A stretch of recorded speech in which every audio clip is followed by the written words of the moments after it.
இன்னைக்கு நம்ம கிச்சனில் ஒரு ஸ்நாக்ஸ் ரெசிபி தான் பார்க்க போகிறோம். அதுவும் நம்ம வீட்டில் இருக்க இட்லி மாவை வச்சு தான் இந்த ஸ்நாக்ஸ் பண்ண போகிறோம். இது பிரேக்ஃபாஸ்ட்டாகவும் சாப்பிடலாம், ஸ்நாக்ஸாகவும் சாப்பிடலாம். இந்த இட்லி மாவு கூட ஒரு வாழைப்பழமும் சேர்த்துக்கிட்டால் ரொம்ப சூப்பரான ஒரு ஸ்நாக்ஸ் ரெடி ஆயிரும்.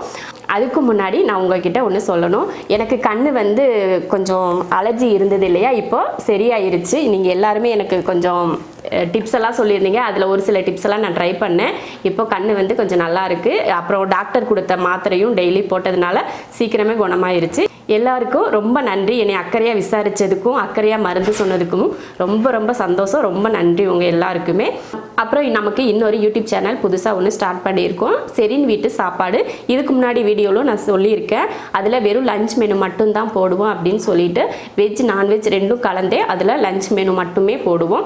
உங்களுக்கு தேவைப்பட்டால் செரின் வீட்டு சாப்பாடு சேனலை சப்ஸ்கிரைப் பண்ணிவிட்டு பெல் பட்டனை கிளிக் பண்ணி வச்சுக்கோங்க. அப்போ தான் அதில் போடுற நோட்டிஃபிகேஷன் எல்லாம் உங்களுக்கு தவறாமல் வரும். நீங்களும் லஞ்ச் மெனுவை அடிக்கடி பார்க்கலாம். நம்ம செரின் வீட்டு சாப்பாடு சேனலோட லிங்கை டிஸ்கிரிப்ஷன்லையும் கமெண்ட்லையும் பின் பண்ணி வைக்கிறேன். நீங்கள் செக் பண்ணி பாருங்கள். பிடிச்சிருந்தா சப்ஸ்கிரைப் பண்ணிவிட்டு பெல் பட்டனை கிளிக் பண்ணி வச்சுக்கோங்க.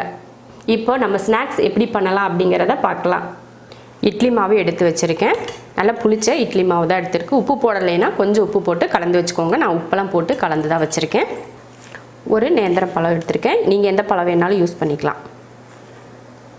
எடுத்துட்டு சின்னதாக கட் பண்ணிக்கலாம். இது போல் கட் பண்ணி எடுத்திருக்கேன். அடுத்து ஸ்டவ் ஆன் பண்ணி ஒரு பாத்திரம் வச்சுக்கிறேன். வச்சுட்டு இதில் ஒரு 150 கிராம் நாட்டு சக்கரை சேர்த்துக்கிறேன். நாட்டு சக்கரை சேர்த்துக்கோங்க, இல்லைன்னா நீங்கள் வெல்லம் சேர்க்குறதுனாலும் சேர்த்துக்கலாம்.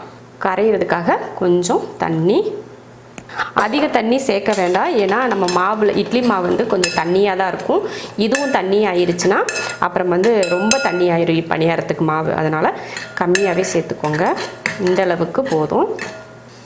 3 ஏலக்காயை பவுட்ரு பண்ணியிருக்கேன், அதையும் இதில் சேர்த்துடலாம். சேர்த்துட்டு கலந்துக்கலாம். இதுலேயே நம்ம கட் பண்ணி வச்சுருந்த வாழைப்பழத்தையும் சேர்த்துக்கலாம். நல்லா கரைஞ்சி இந்த வாழைப்பழமும் இந்த சர்க்கரையோட சேர்த்து நல்லா மசியட்டும். அந்த சர்க்கரை பாகில் நம்ம வாழைப்பழம் போட்டது பாருங்கள், நல்லா வெந்து இந்த அளவுக்கு நல்லா மசியணும். இதுக்கு மேலே இன்னும் கொஞ்சம் கூட மசிக்கிறதுனா மசிச்சுக்கலாம். நம்ம ஊற்றின தண்ணியும் கூட வத்திருச்சு பார்த்திங்களா. இப்படி கலந்தாதான் மாவு ரொம்ப தண்ணியாகாமல் கரெக்டான பக்குவத்தில் இருக்கும். அவ்வளோதான், இந்த அளவுக்கு மசிச்சா போதும். ஸ்டவ் ஆஃப் பண்ணிவிட்டு இதை இறக்கிக்கலாம். இப்போ இதை மாவில் சேர்த்துடலாம். சேர்த்துட்டு மாவு கூட நல்லா மிக்ஸ் பண்ணிடணும். உப்பு மாவில் போடலைன்னா லைட்டாக உப்பு சேர்த்துக்கோங்க. நான் கொஞ்சம் உப்பு சேர்த்து தான் மாவு கலந்து வச்சுருந்தேன், அதனால் உப்பு நான் சேர்த்துக்கல. இது போல் நல்லா மிக்ஸ் பண்ணி எடுத்துக்கணும். இப்போ இதை பணியாரக்கல்லில் ஊற்றிக்கலாம். ஸ்டவ் ஆன் பண்ணி பணியாரக்கல் வச்சுருக்கேன். எண்ணெய் ஊற்றிக்கலாம். நம்ம எப்போவும் பணியாரத்துக்கு எண்ணெய் ஊற்றுற மாதிரியே ஊற்றிக்கோங்க. நான் தேங்காய் எண்ணெய் தான் சேர்த்துருக்கேன். உங்களுக்கு என்ன எண்ணெய் விருப்பமோ அந்த எண்ணெய் சேர்த்துக்கோங்க.